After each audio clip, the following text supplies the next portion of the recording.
नमस्कार साथियों।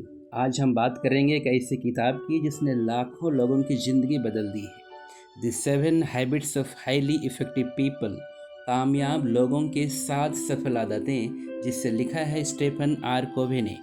ये किताब हमें सिखाती है कि कैसे हम अपने जीवन को ज़्यादा प्रभावशाली, संतुलित और सफल बना सकते हैं, वो भी सिर्फ बाहर से नहीं बल्कि भीतर से बदलकर। स्टेफन कोवे कहते हैं, सच्ची सफलता सिर्फ पैसे, शोहरत या पावर में नहीं होती, बल्कि अपने अंदर के मूल्यों को पहचान कर, उन्हें जी कर और दूसरों के साथ मिलकर आगे बढ़ने में होती है। इस किताब में 7 ऐसी आदतों का जिक्र है जिन्हें अपनाकर कोई भी इंसान अपनी पर्सनल और प्रोफेशनल लाइफ में बहुत बड़े बदलाव ला सकता है। तो चलिए, इस वीडियो की सीरीज में हम एक एक करके इन 7 आदतों को समझते हैं, आसान भाषा में दिलचस्प उदाहरणों के साथ। चलिए इस वीडियो की शुरुआत करते हैं। सबसे पहली आदत इस किताब में बताई गई है वह है बी प्रोएक्टिव। प्रोएक्टिव बने। बी प्रोएक्टिव का अर्थ है स्थिति के अनुसार प्रतिक्रिया ना देकर सोच समझ कर और जिम्मेदारी से कार्य करना। प्रोएक्टिव व्यक्ति अपने व्यवहार के लिए खुद जिम्मेदार होता है। वह हालात, माहौल और दूसरों के व्यवहार से नियंत्रित नहीं होता, बल्कि खुद तय करता है कि उसे कैसे प्रतिक्रिया देनी है। प्रभावशाली लोग हालात के अनुसार बहने के बजाय अपने जीवन की दिशा खुद तय करते हैं। वे दूसरों या हालात को दोष देने के बजाय जिम्मेदारी लेते हैं और सोच समझकर प्रतिक्रिया करते हैं। एक प्रोएक्टिव व्यक्ति जानता है कि उसके शब्द और व्यवहार उसकी सोच के परिणाम है, ना कि बाहरी घटनाओं का। जैसे यदि कोई आपको अपशब्द कहे तो आप गुस्से से जवाब देने के बजाय शांति से सोच सकते हैं कि इस पर प्रतिक्रिया देना जरूरी है भी या नहीं। यह आदत सिखाती है कि हमें अपनी सोच, शब्द और कर्मों का स्वामी बनना चाहिए। और एक उदाहरण के तौर पर मान लीजिए आपकी एक क्लास का रिजल्ट खराब आया। एक व्यक्ति कहता है, मेरे टीचर अच्छे नहीं थे इसलिए फेल हुआ। जबकि एक प्रोएक्टिव व्यक्ति कहेगा, मैंने पूरे मन से नहीं पढ़ा, अब अगली बार और मेहनत करूंगा। इसका मैसेज है, जिम्मेदारी खुद लेना सीखो, बहाने बनाना बंद करो।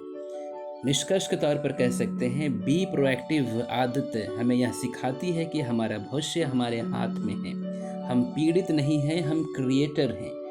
यह आदत व्यक्ति को आत्मनियंत्रण, आत्मविश्वास और स्पष्ट सोच देती है, जो किसी भी सफल व्यक्ति की मूलभूत विशेषताएं होती हैं।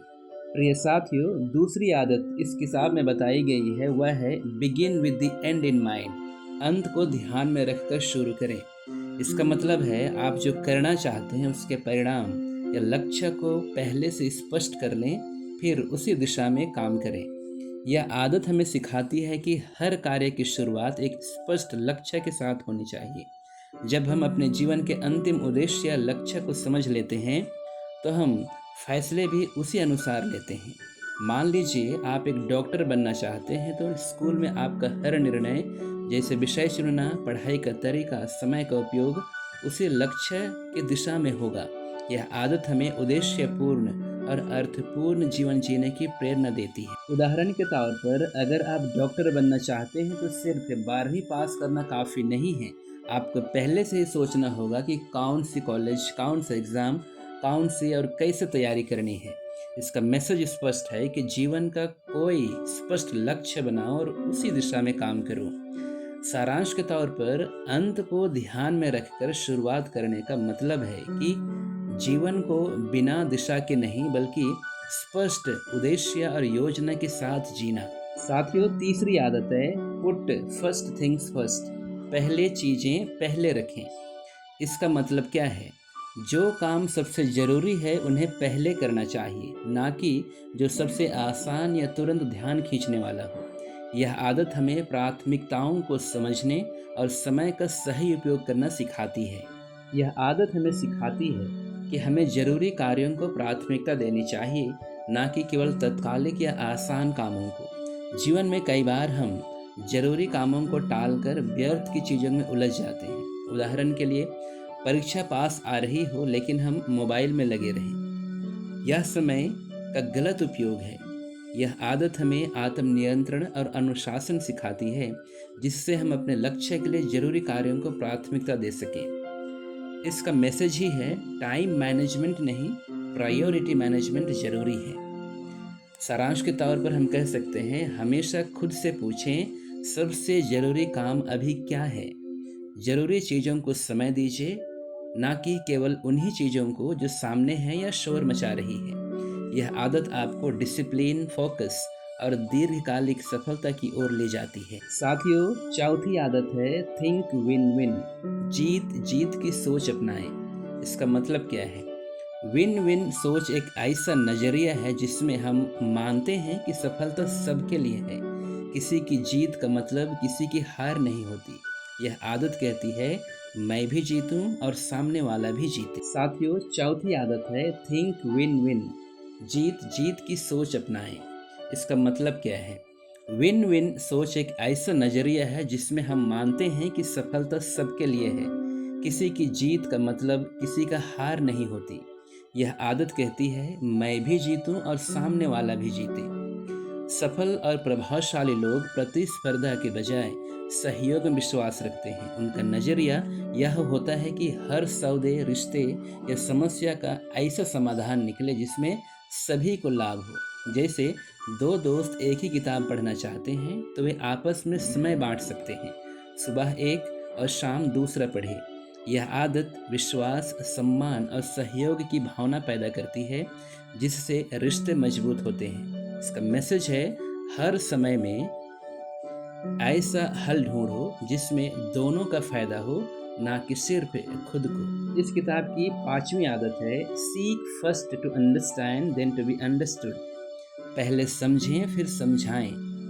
अधिकतर लोग संवाद के दौरान सिर्फ अपनी बात कहने पर ध्यान देते हैं, जबकि इस आदत में बताया गया है कि प्रभावशाली व्यक्ति पहले दूसरों की भावनाओं, विचारों और ज़रूरतों को समझने का प्रयास करता है। जब हम सहानुभूति से सुनते हैं तो सामने वाला व्यक्ति खुलकर बात करता है और फिर वह भी हमें समझने को तैयार होता है। उदाहरण के लिए, अगर आपका कोई दोस्त उदास है तो पहले उसकी बातें ध्यान से सुनिए और सलाह बाद में दीजिए। मैसेज है, सच्चा कम्युनिकेशन तब होता है जब आप सामने वाले को समझने की कोशिश करते हैं। साथियों, इस किताब की छठवीं आदत है सिनर्जाइज, तालमेल बनाएं। यह आदत बताती है कि मिलजुल कर काम करने से एक बेहतर और रचनात्मक परिणाम प्राप्त होता है, जो अकेले संभव नहीं होता। जब हम विविधताओं का सम्मान करते हैं और दूसरों की क्षमताओं को स्वीकार करते हैं, तब एकता से शक्ति जन्म लेती है। उदाहरण के लिए, एक ग्रुप प्रोजेक्ट में जब हर सदस्य अपने अलग प्रतिभा का योगदान देता है, कोई बोलता है, कोई लिखता है, कोई डिजाइन करता है, तो परिणाम सबसे अच्छा निकलता है। इसका मैसेज है, अकेले से बेहतर है मिलकर चलना। Team work is the real strength. प्रिय साथियों, इस किताब की अंतिम आदत जो बताई गई है वह है सातवीं आदत, शार्पन द सो। आरी को तेज करें। अंतिम आदत कहती है कि हमें खुद को लगातार मानसिक, शारीरिक, सामाजिक और आत्मिक रूप से बेहतर बनाते रहना चाहिए। जैसे लकड़हारा अगर अपनी आरी को तेज नहीं करता तो लकड़ी काटते काटते थक जाएगा। वैसे ही हम भी अगर खुद को ना सुधारें तो जीवन थकाऊ और नीरस बन सकता है। इसलिए रोज थोड़ा व्यायाम, किताब पढ़ना, ध्यान करना और अच्छे संबंध बनाए रखना जरूरी है। इसका मैसेज है, सेल्फ केयर और कंटिन्यूअस इम्प्रूवमेंट सबसे जरूरी आदत है। प्रिय साथियों, और एक बार पूरे 7 हैबिट्स को रिकैप कर देते हैं। पहला है बी प्रोएक्टिव, प्रोएक्टिव बने। दूसरा है begin with the and in mind, अंत को ध्यान में रखकर शुरुआत करें। तीसरा है पुट फर्स्ट थिंग्स फर्स्ट, पहले सबसे जरूरी काम करें। चौथा है थिंक विन विन, दोनों की जीत के बारे में सोचें। और पांचवा है seek first to understand then to be understood, पहले समझें फिर समझाएं। और छठवां है सिनर्जाइज, मिलकर काम करें। और सातवां है शार्पन द सो, आरी तेज करें। प्रिय साथियों, इतना कुछ सुनने के बाद हम कह सकते हैं कि the 7 habits of highly effective people हमें सिर्फ सफल बनने का तरीका नहीं बताती, बल्कि एक बेहतर इंसान बनने का रास्ता दिखाती है। इस किताब का सबसे बड़ा संदेश है कि सच्चा बदलाव बाहर से नहीं, भीतर से होता है। जब हम अपने प्रिंसिपल्स और वैल्यूज़ को पहचान कर सही आदतों को अपनाते हैं, तभी हम न सिर्फ खुद को बल्कि अपनी दुनिया को भी बेहतर बना सकते हैं। स्टेफन कोवे हमें सिखाते हैं कि ज़िंदगी कोई तेज दौड़ नहीं है, ये एक अंदरूनी यात्रा है, जहाँ हर दिन हम थोड़ा और बेहतर बन सकते हैं। तो क्यों ना आज से हम इन 7 आदतों को अपनी ज़िंदगी में शामिल करना शुरू करें। प्रिय साथियों, अगर आपको ये वीडियो पसंद आया हो तो इसे लाइक ज़रूर करें। कमेंट में बताएं कि आपको कौन सी आदत सबसे ज़्यादा पावरफुल लगी, और हाँ, चैनल को सब्सक्राइब करना मत भूलिए ताकि ऐसे ही इंस्पायरिंग कंटेंट आप तक लगातार पहुंचता रहे। धन्यवाद, और याद रखिए, बदलाव की शुरुआत आपसे होती है।